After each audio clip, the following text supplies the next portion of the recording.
The mood stabilizer. Yes. It's not harmful, is it? I mean, I feel good, but I want to make sure there's no side effects. There shouldn't be. It's only blocking outside signals. A passive effect. So the staff doesn't, you know, mess with you. Sean, what happened last year, I had no control over that. I tried to resist. I understand. And your old team? Maybe they don't. But we've seen that sort of thing before. Still, if you want to work with us and get to the bottom of why the world is about to end for the second time in 8 years, then you wear that thing until we say otherwise. William's orders. I know. It's not a problem. It's just a few more weeks, yeah? Just until we figure this out. You're right. I know you're right. Sean has been busy.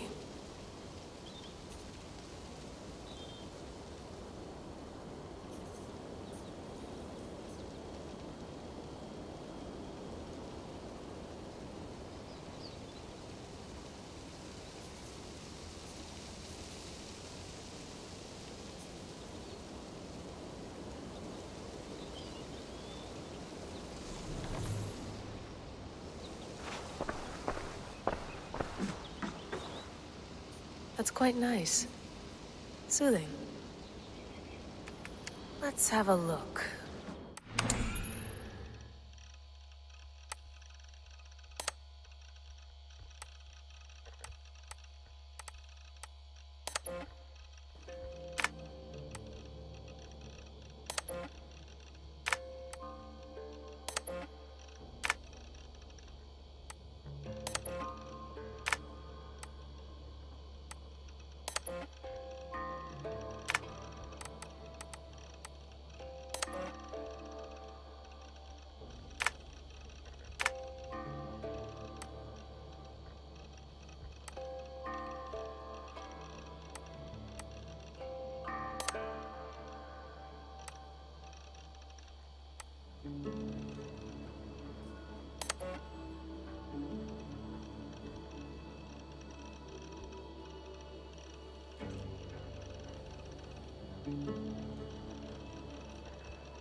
No, come on, Sean.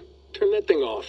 Oh, hold on. I like what you said there. I want to get this for posterity. Say it again, nice and loud. Seriously? Sure, come on. If nothing else, it'll give me leverage with your old man. Ah, that's your angle. Nice. What I said was, I wish I hadn't been born into the Assassins. I wish I had chosen this life. Is that good enough? Sure, but why is that? Because choice is the central idea of our creed. It underpins everything, right? It's about free will.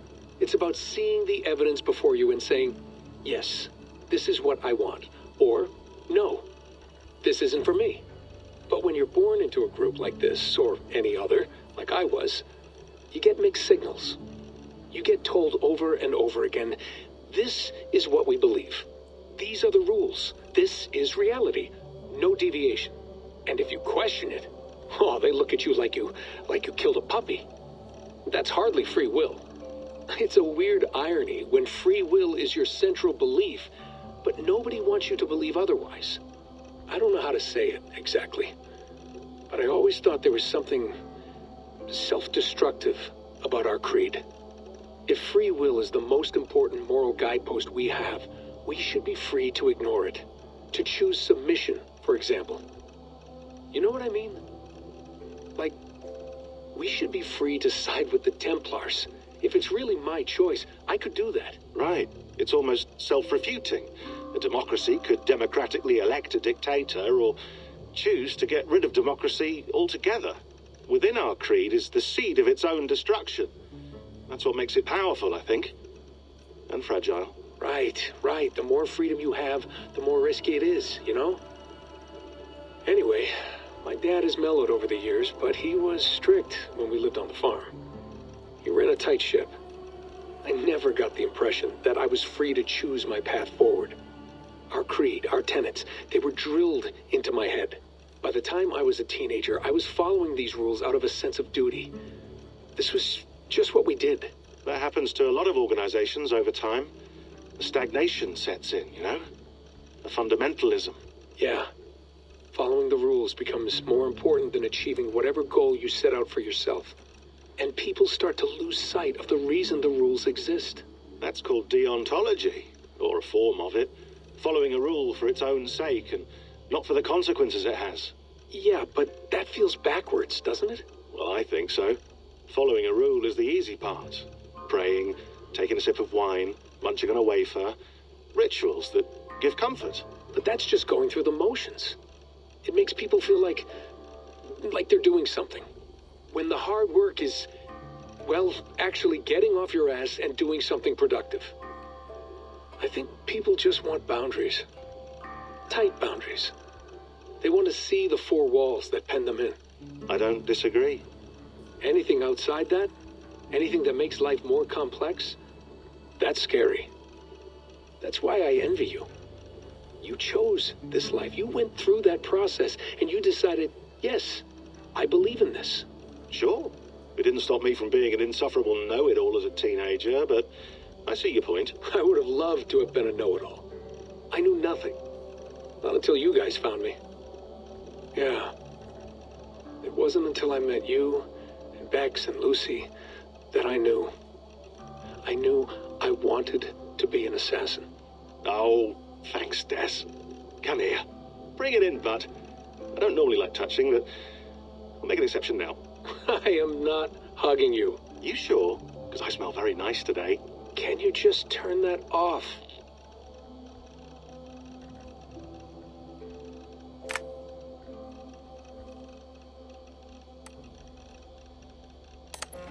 Hold on, I'll just set this here.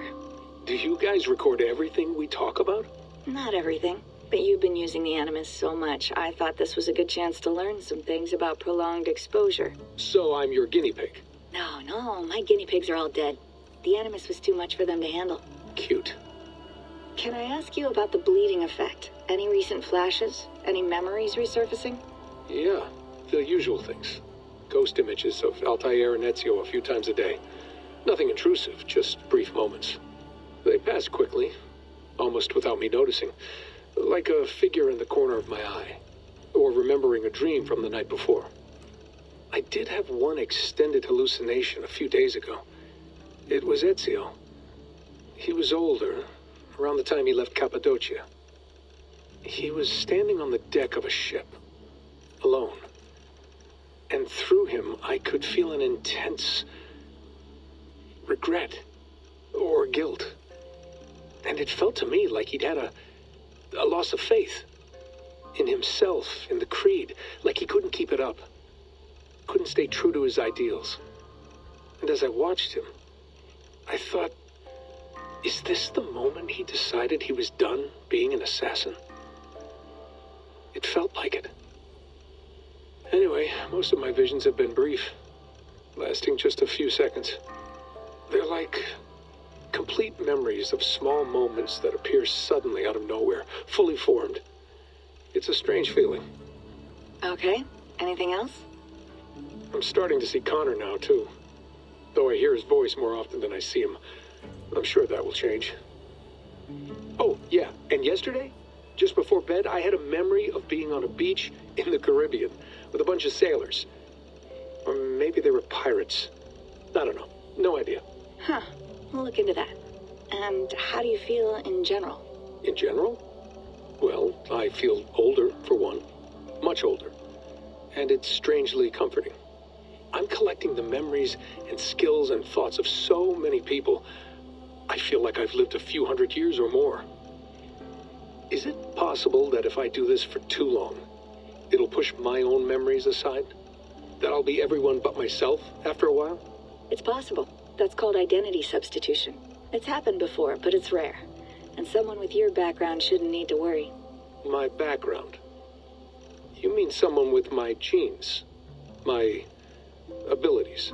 You have Isu DNA, and that lets you see things and do things and withstand traumas that other people can't. And I can suffer in ways that others can't. That's not something to be proud of. You mean the apple? Yeah. It has a pull, Bex. It tugs at my brain. It talks to me, teases me, drives me mad. And what I did to Lucy, God damn it. Nothing is worth the damage I did.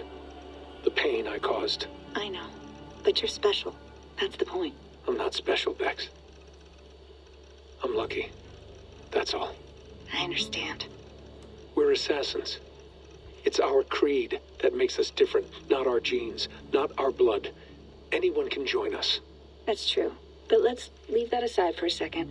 What I want to know is, have you ever had any Isu memories resurface? Isu memories? I don't think so. I can't even begin to imagine what that would feel like. I think you'd know if you did. Maybe one day. We might be able to induce something. Jesus, let's fix the world first, okay? Before we start digging up my ancient ancestors. Deal. With my luck, I'll be related to some third-rate Isu like Sisyphus or something. Way to aim high, buddy. Hey, you gotta.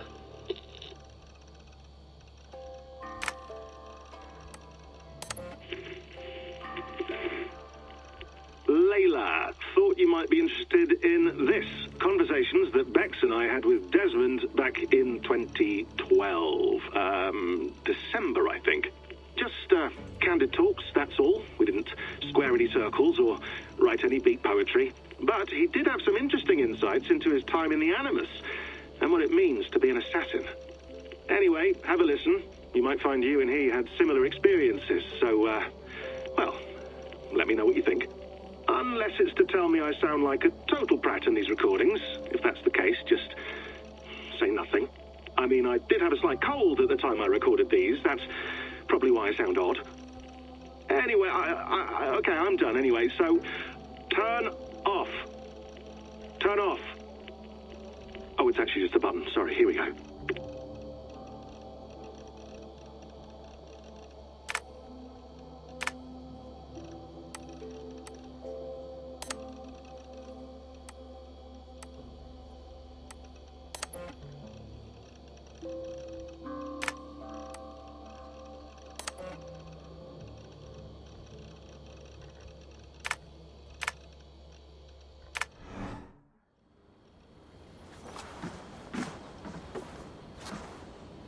I went through hell to bring you here. It had better be worth it.